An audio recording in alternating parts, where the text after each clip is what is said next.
We all engage in conversations every day. Whether it's with our mother or our boss, conversations come in all shapes and sizes. But, when conversations become tense and emotions run high, it can be difficult to keep things from escalating and turning into a conflict. The authors of Crucial Conversations, Tools for Talking When Stakes Are High have spent 25 years studying successful communicators and have identified the key to their success, the ability to effectively handle crucial conversations.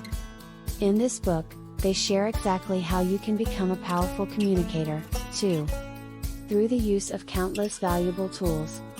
Crucial Conversations will teach you how to handle these high-stakes conversations so they can become positive, safe, and goal-oriented. Here are the 3 most crucial principles I've learned. 1.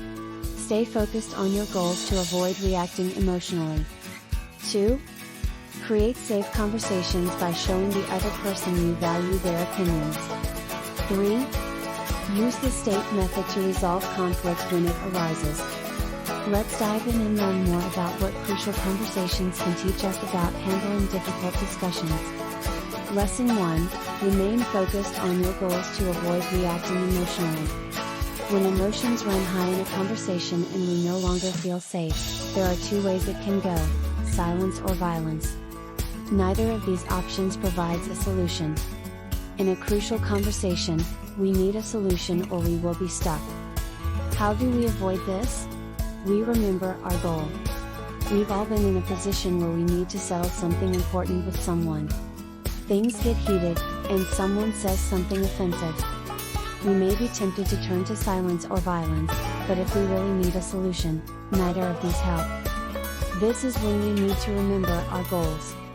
To prevent yourself from getting angry, ask yourself, what is my purpose in this conversation and what information do I want to get across clearly to this person?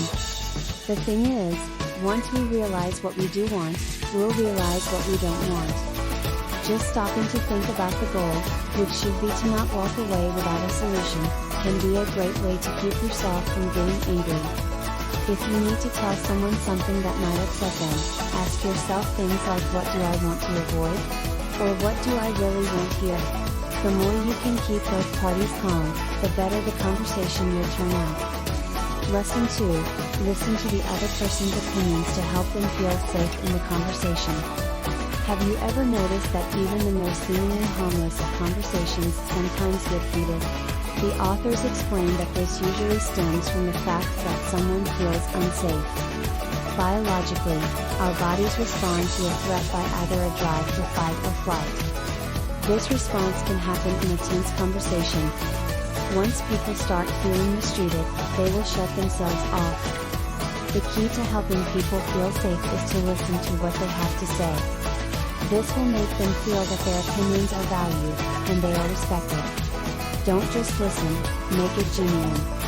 There are 4 steps you can take to really listen to someone, summarized in the acronym AMPP: ask, mirror, paraphrase, and prime. Ask, to get the ball rolling, start by saying things like, I would love to hear your opinion about. Mirror, to confirm feelings, this is saying things like, you look unsure.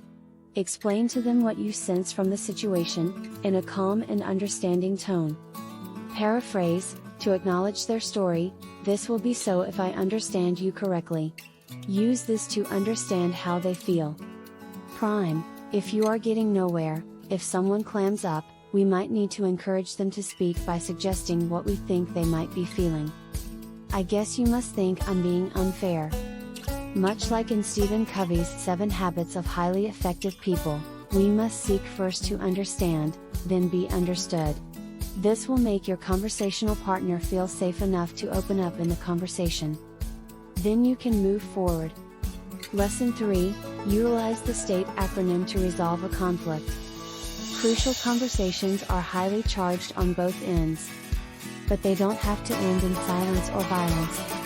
If you want to resolve conflict before it escalates, you can use the STATE method. Share the facts. When you begin the conversation, make sure you give the facts, and not your story. Tell your story. Next, you can tell your story and share the assumptions you made. Ask for the other's paths. Let them tell their story. Talk tentatively. Remind yourself that your assumptions are not facts. Encourage testing. Encourage the other person to tell their viewpoint, even if it is opposite from yours. After you calm the conflict, work toward a solution. This can happen in a variety of ways, like setting boundaries, having a vote, letting one person make a decision, brainstorming a solution together, or ending the relationship entirely if best for both parties. The important thing is, if you want to be effective in the crucial conversations of life, you need to work to a real solution, whatever it may be. Book review, Crucial Conversations.